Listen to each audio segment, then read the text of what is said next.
We are on Faith and Trust, and we're on page 98, part 19. He says, the Chazon Ish says that in the Gemara of Harayot and 12b, there's a story, and the story is as follows. When Huna, the son of Rav Nachman, explained to Rav Papa the halacha, the Jewish law of a high priest, a Kohen Gadol, who has contracted tzara'as, which is commonly translated as leprosy, but actually is a spiritual disease, in regard to whether he is permitted to marry a widow. So you have this Kohen Gadol. Normally, according to the Torah, a Kohen Gadol is not allowed to marry a widow. He must marry only a virgin, period, because he's a Kohen Gadol. He's not even an other Kohen. Any normal Kohen could marry a widow, but because of the Kohen Gadol's status in Jewish law, so the Torah demands or commands him only to marry a virgin, period. So here we have the question of, again, Rav Nachman has explained to Rav Papa the law with regard to the Kohen Gadol, who had tzara'as, and now the question is whether he is permitted to marry a widow, and he got up, kissed him on his head, and he gave him his daughter for a wife. Tremendous. So the Gemara is stating then that all Torah study was, and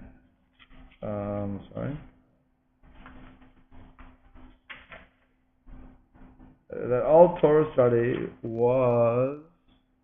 Where am I going? Oh, I'm going the wrong way. You see Hebrew focus.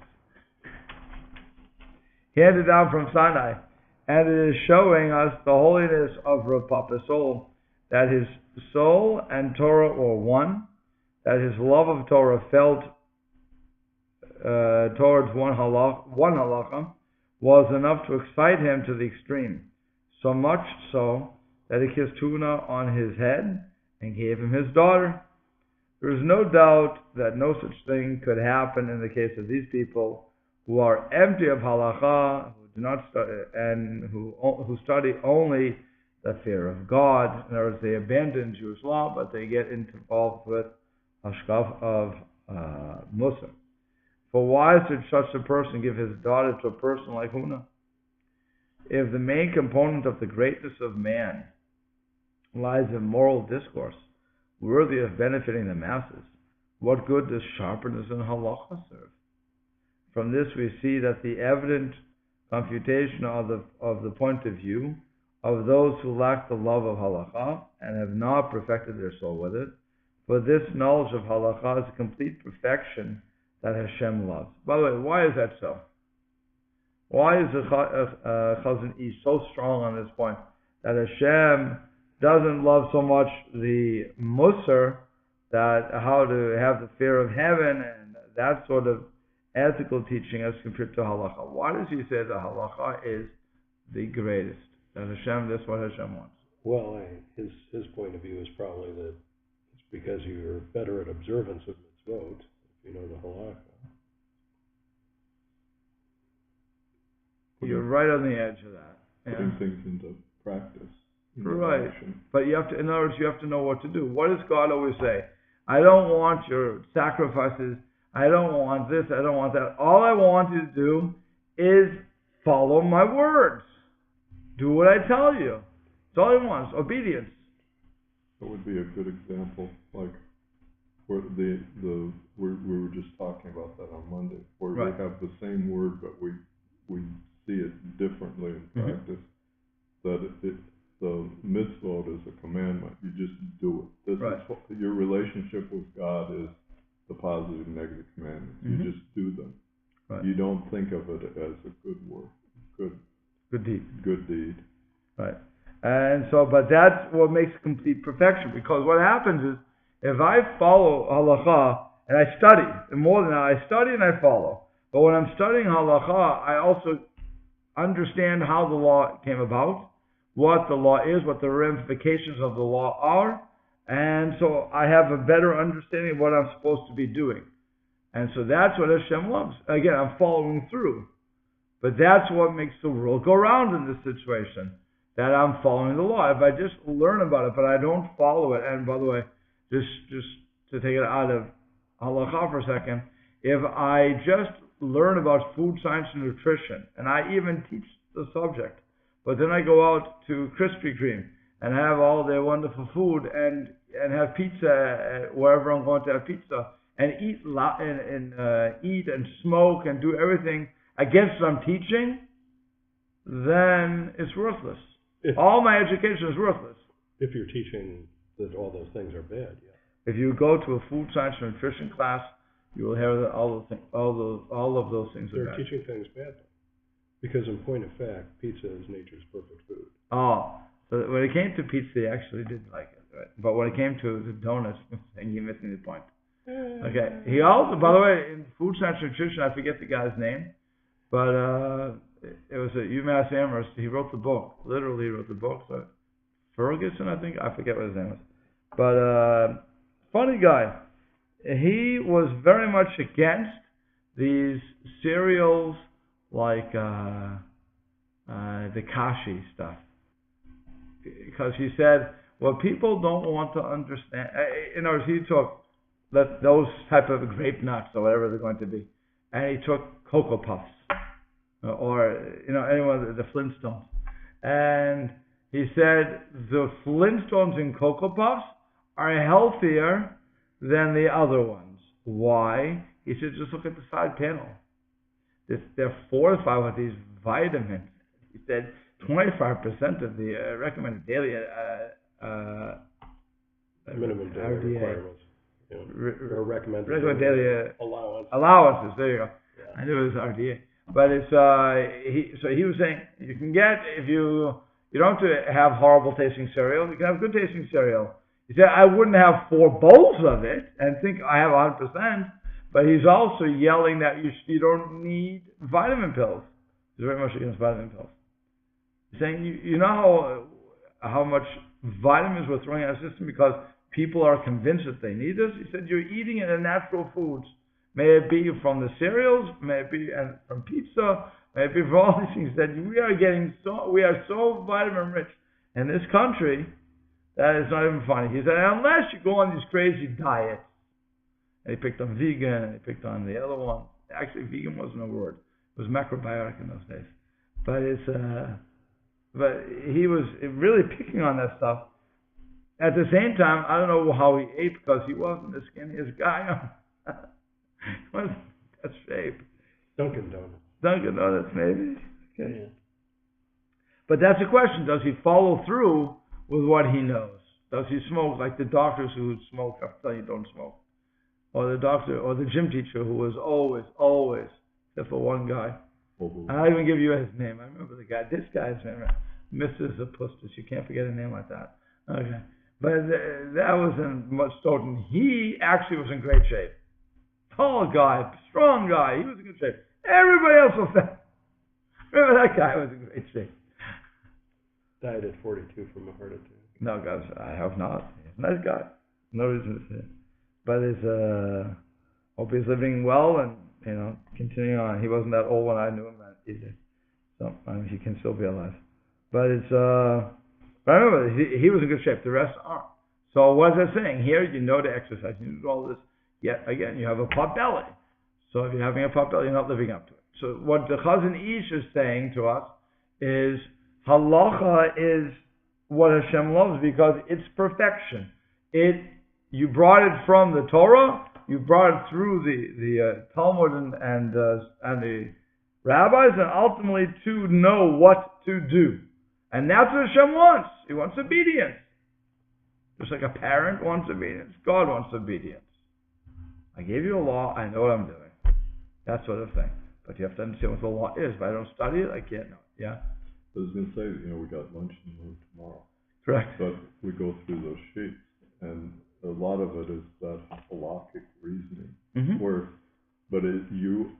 you have to come to a judgment of what right behavior is in a situation, and then you have to do it. Right. It's not just theoretical. Correct. That's philosophy the point. class. Right. And that's what the Chazon Ish is driving home.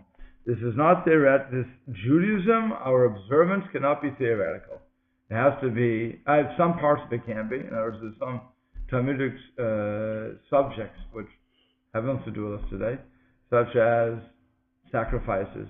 We don't have a temple. So when they become relevant again, so fine, we'll know them. But until that point, we can only study the laws. And this morning, for those who want to catch it online, we came to the question, since we don't have them anymore, what do we do about it? And so the rabbi tells that if you study those sections, God considers it as if we gave those particular sacrifices. So let's say I did something wrong, I should study the parts that deal with sin offerings. If something good happens to me at Thanksgiving, I should study those areas, and so on and so forth.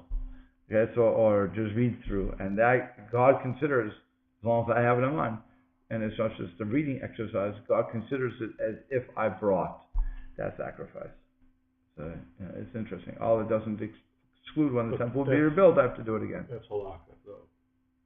Right. As opposed to, as you said, God willing, the temple should be rebuilt. Right? So when it is, then we have to actually bring the animals, and we have to actually get the job done. Yeah, that's part of it. For somebody has to pluck that silly dome off the mount. Mm-hmm. That'll be God. That'll be God. We have time. Almost like, if you're before a judge, ignorance of the law is not an excuse. Correct. It's that you're supposed to study, but then you're supposed to act. It's a good exercise, because pretty soon you do that with every situation. You don't let just things happen to you. You become active in your daily life and that thought process. That's why, and not to get onto politics, I really don't want to be there, but that's why Limbaugh and what's his name, Beck and Hannity, they're continually pushing one simple agenda to the American public: learn the Constitution, read the Federalist Papers, see what was really supposed to be going on. Don't take anybody's word for it. See what the actual words are, and then move on from there. And lawyers would tell you, the law schools would tell you, it's not enough just to open up a book, but again, you should know, hopefully they tell you this, you should know what's behind the law. It's not how to fill out a form, but you have to know what the thinking, the legal thinking is of the system. And once you do so, then you can act appropriately. You're right. Once I know what the law is, hopefully I'm going to carry out the law without trying to figure out all the ways out of that. But nonetheless, you have that. Okay.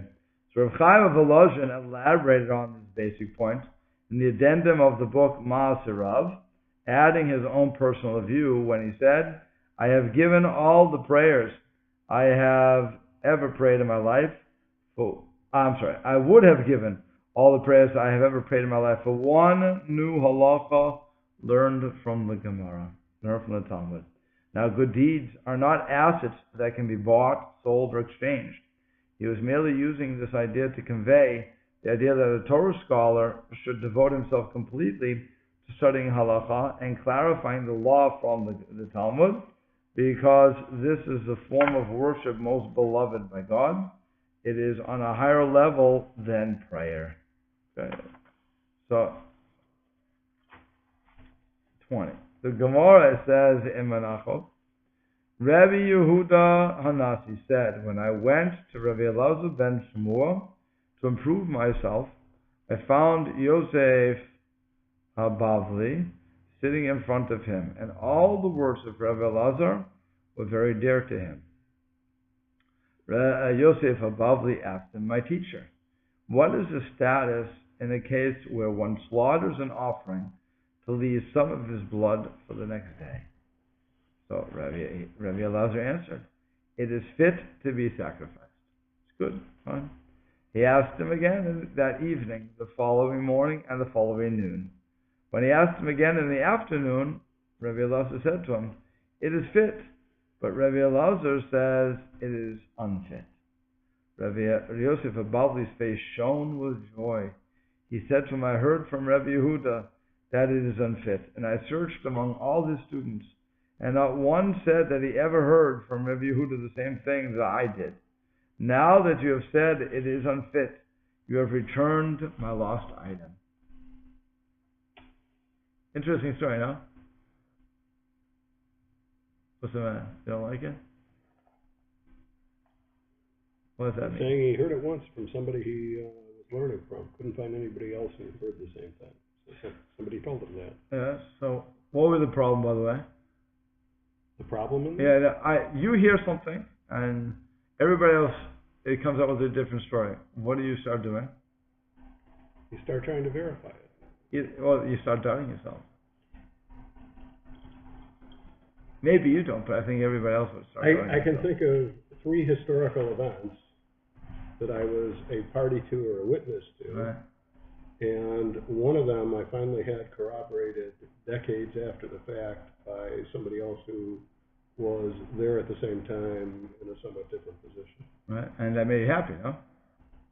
It was interesting to hear it corroborated. Mm. Because, yeah, you could doubt yourself. I don't doubt myself about events. Right. I do doubt myself in the use of the English language now. But also, if somebody would say something to you, and if somebody would say something to you, or you thought you heard something, and then nobody else verified that statement, the normal thing to think is, maybe I heard it, maybe I misheard it, maybe I misunderstood. So that's why he's saying, Baruch Hashem, you returned to me my lost item. Hashem is here, it's a mitzvah. And if something gets lost and I have the ability to return it, I should return it. So tears flowed from Rabbi Elazar ben Shemuel's eyes. He said, happy are the Torah scholars, that the Torah's words are dearer to them than anything else. Of such people it was said, how strongly I love your Torah. All day it is the subject of my discourse. I think about how many times we, as we go through the workday, have the potential to speak Torah to each other. Just think about that. I was walking my son and I were walking to a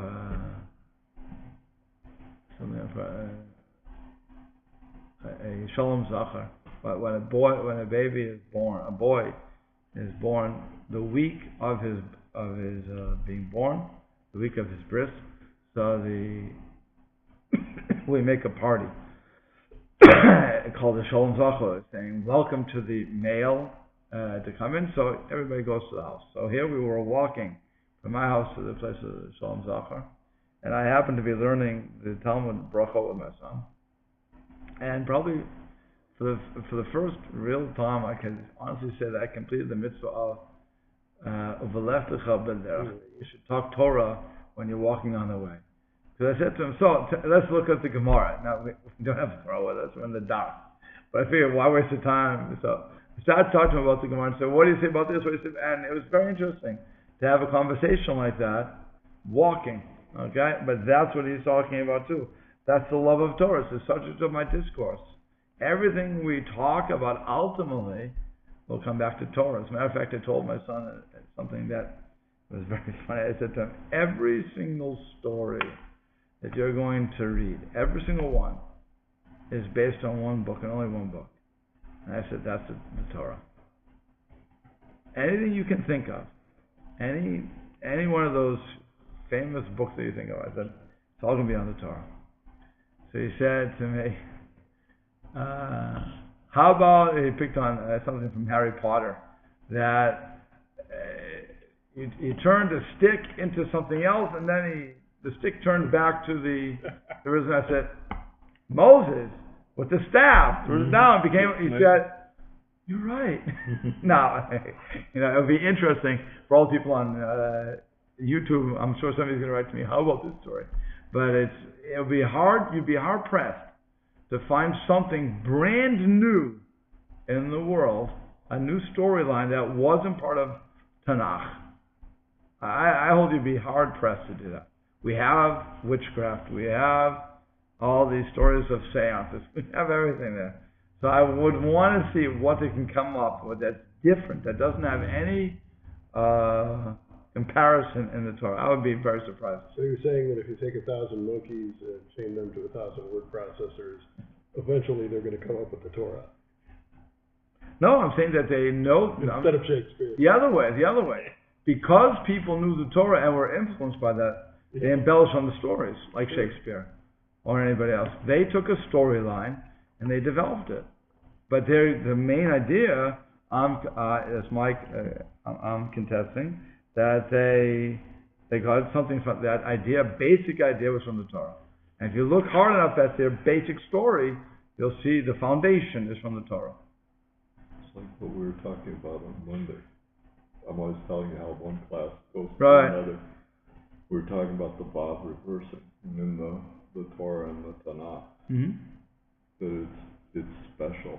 The time relationships are special because it's, present, past, and future all meld, and everything is in there, even though it hasn't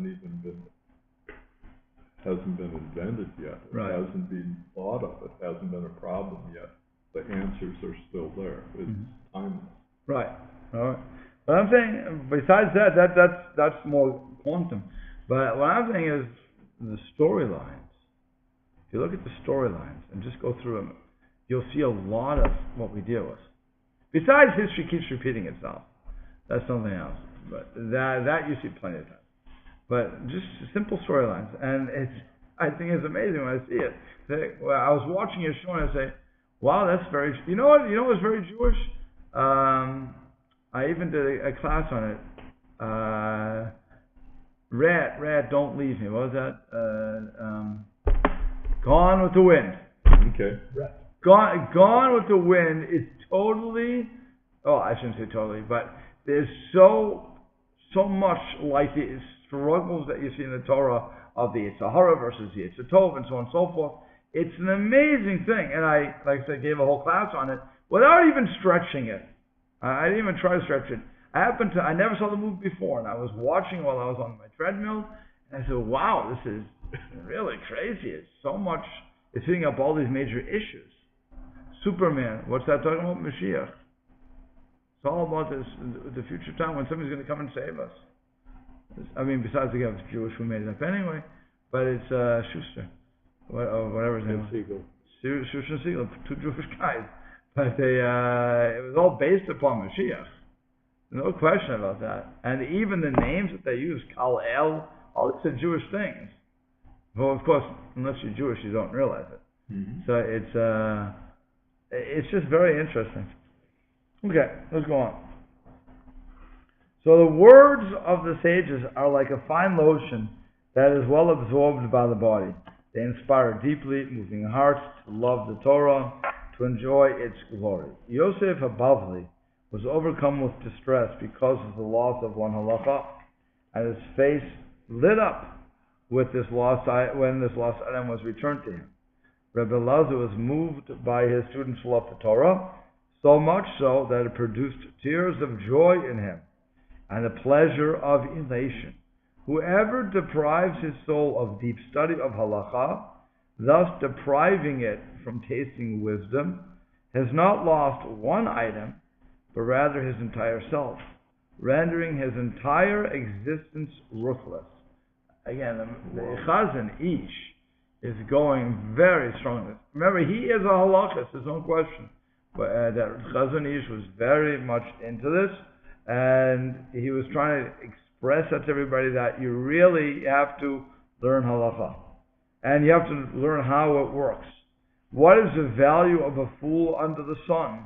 He walks in darkness with no light. He plays like a child his entire life, unaware of his sickness and senseless of his pain. He speaks high words, and his heart is as haughty as a coin ringing in an empty jug. His childish qualities are exalted in his own eyes, and he feels that he possesses great wealth. He lives with this pride, unaware of his poverty, not hungering for wisdom. As our sages say, a fool is incapable of sensing. So, as we were saying in today's language, really tell me what you mean. He is coming up very strongly to say you need to recognize that you know nothing. And you need to come through this process, and you need to explore the halacha, because that is the wisdom. And if you think about it, when you're figuring out Jewish law, since there's always arguments, to have to go through all the arguments, again, know what each side holds, and then apply it to the situation at hand takes a lot of time. Just like in American law, I don't want to believe American law is the same thing. Any law.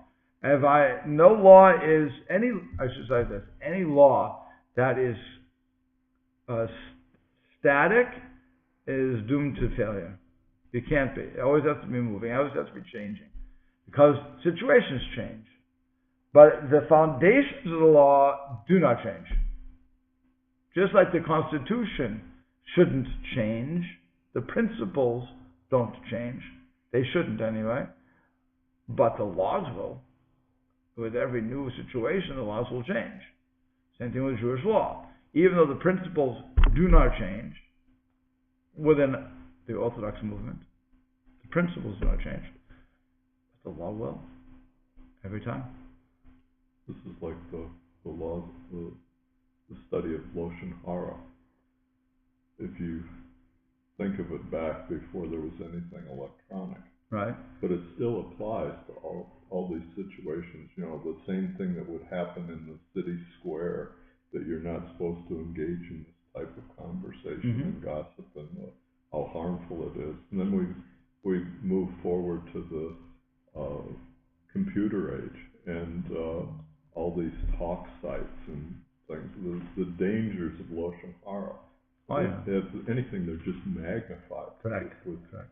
Easy, anonymous communication. Twitter, Facebook. Absolutely. You have to be very, very careful. But even worse than that, when you put things in the cloud, as some stars found out. Be there forever. Worse than that, you can hack it. Yeah. Once it goes into the cloud or onto this machine, which ultimately puts it into everything else. Okay, so then it is out there for public consumption. No matter how many safeguards you think you have, it's out there. The thing I thought of when that news item came out was the pillow full of feathers. Yeah. That is that you should not even think of a selfie of yourself naked in the cloud. All right. Oh, it's an amazing thing. That pillowcase is never going to be brought back. I mean, the truth is, the stars, I can't imagine being that upset about it. As the expression goes, no press.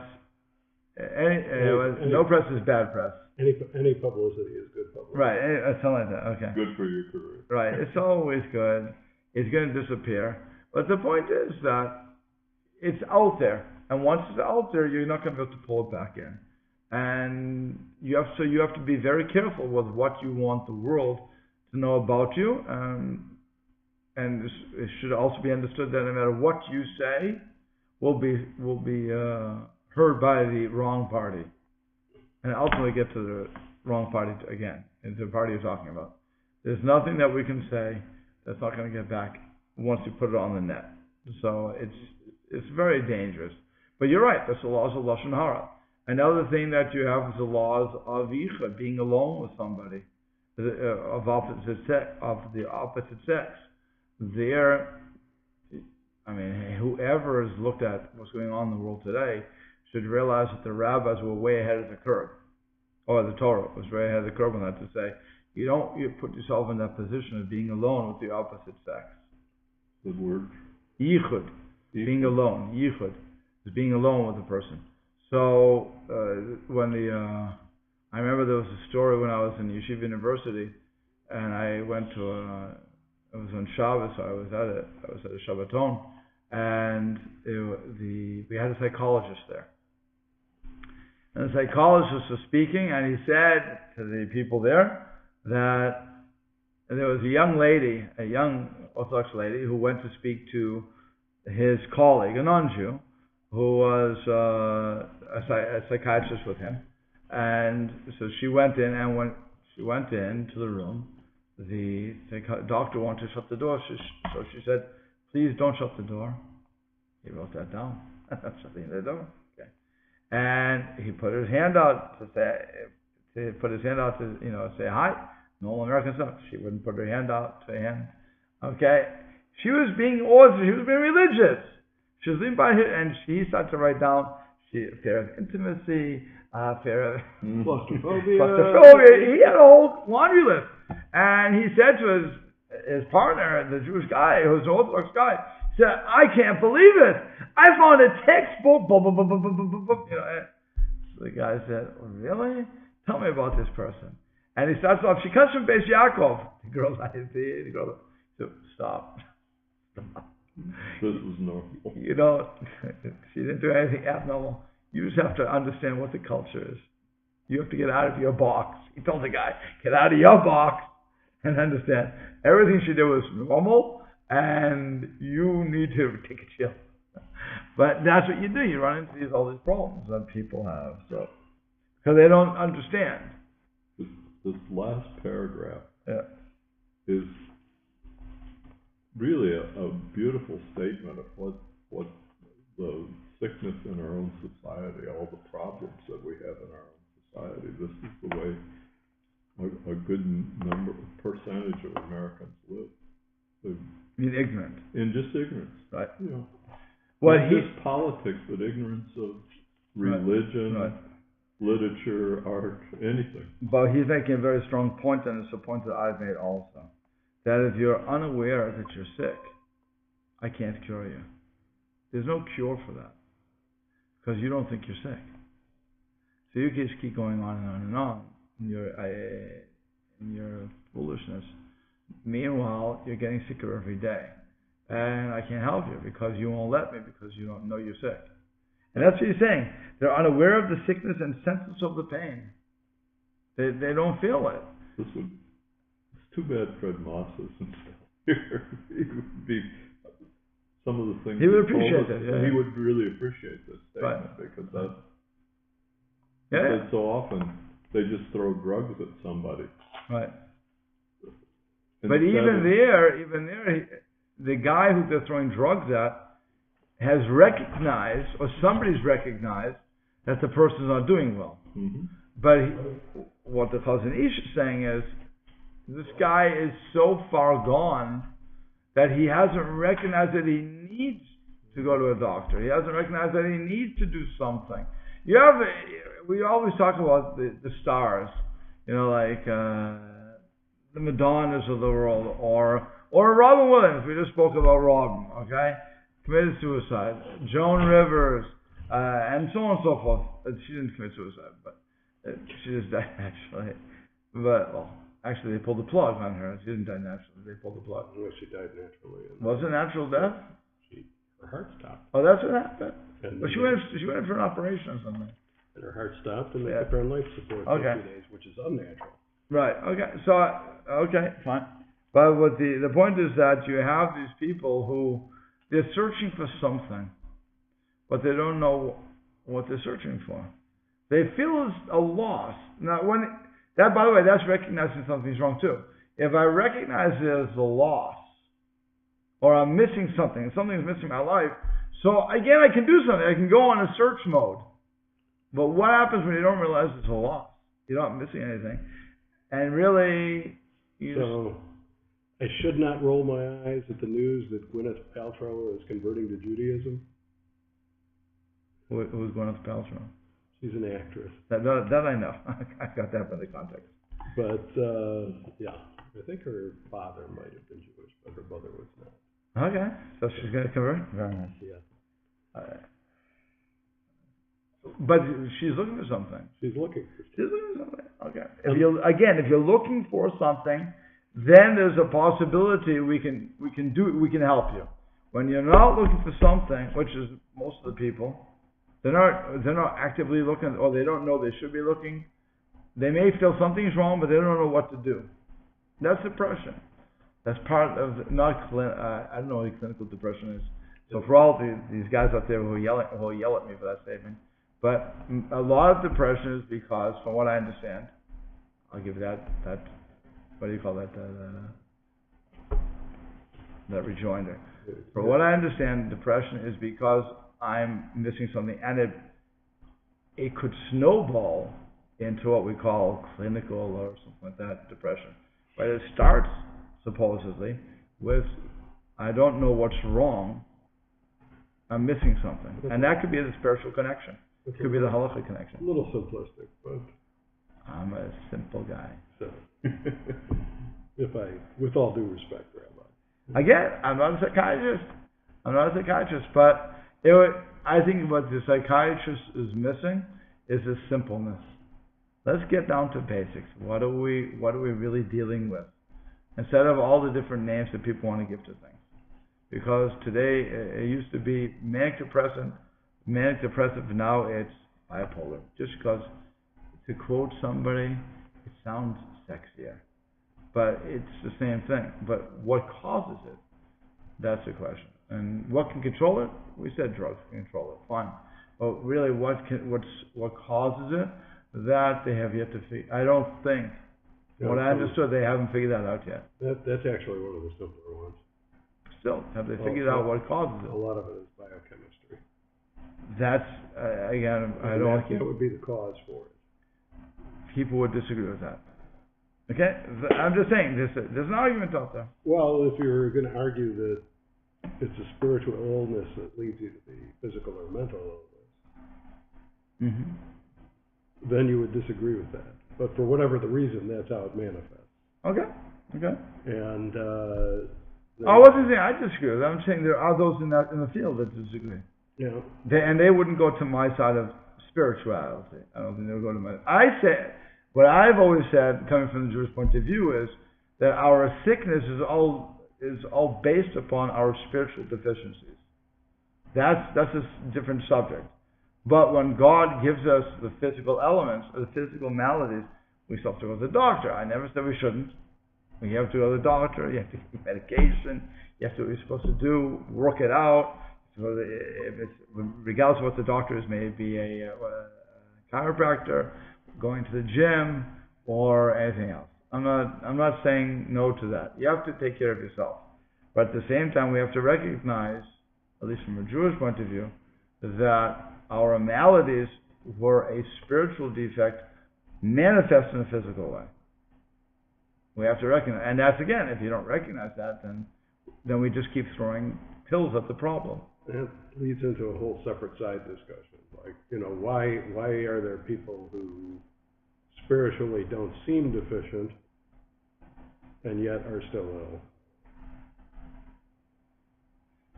You're right. Because I've known... The Gemara answers that, though, but okay. We don't want to get another that. discussion. That's a different discussion. Right? Okay. Well, I can't answer everything in one day. And I know you're in medicine. I always think it's interesting where the doctor performs an operation and saves someone. They have heart problems or, all kinds of illnesses that will kill them. But the person doesn't change his behavior. And he's right back in the same problem. Mm-hmm. Yeah. You get a bypass, but you don't change your diet, you don't change your exercise. That it really requires, part of this whole discussion is you have to be active in your health. You might have interventions from a doctor that helps you on the way to a cure, but you have to manage your own health and your life. Correct. 100%. And there are some things where, these days where they screen people, and if you appear to be someone who will not comply with basic self-care, there's some procedures you don't get anymore. Okay. Like a heart transplant. But I knew a person who had a heart transplant. I continued on his crazy ways. And I said, come on, somebody had to die to give you a heart, and take care of yourself. He didn't, and he died from a heart attack in the end. Or if you have you have to take all these pills. Liver that you have to have replaced because you're a drunk, but you don't give up your alcohol. Right. All of these things. But in the end, really and that's if you go to the AA or OA or any of these A's, okay, what's the first step that they have? They say you have to recognize there's somebody that there's a greater power. Mm-hmm. They'll bring you back to faith. Because that is the beginning. I have to understand that first. Not that I'm going to get better from that. I don't want to ever say I'm going to get better. Because I recognize God and do tshuva doesn't mean I'm going to get better. It may be that malady has gone too far. And it's not going to help an alcoholic not be an alcoholic. It won't help an overeater not be an overeater. What it will do is give that person a bit of something to hold on to realize I'm not in control. Not in control. There's God's in control. And I have to give to God. And if I fill that part of me, it may be that I won't have to do the other stuff. It may be that. But I'll always have that Yetzer Hara, because, as it says in Tomer Devorah, once I break through the fence, I have to go through a different fence. I have to build different fences to protect me. So I can't use the old fence. It just doesn't work anymore. So I have to really, in the case of an alcoholic, keep yourself out of the bars, or keep yourself away from social drinking. Older eaters and anonymous, I have no idea how they do that. They have to eat. That I can't understand. How do you stop that? But okay, that's not for me. That's something I have to research, because a long time ago I was tasked with leading AA groups. Right. And as part of my work, and it never occurred to me, what are the atheists list? Oh, we'll have to stop here, but yeah, I'll it's interesting too. Have to go on and look and see. Well, if they don't think this is greater power, so what would they say? I don't know. That would be interesting. That would be an interesting. And question. actually, I think the first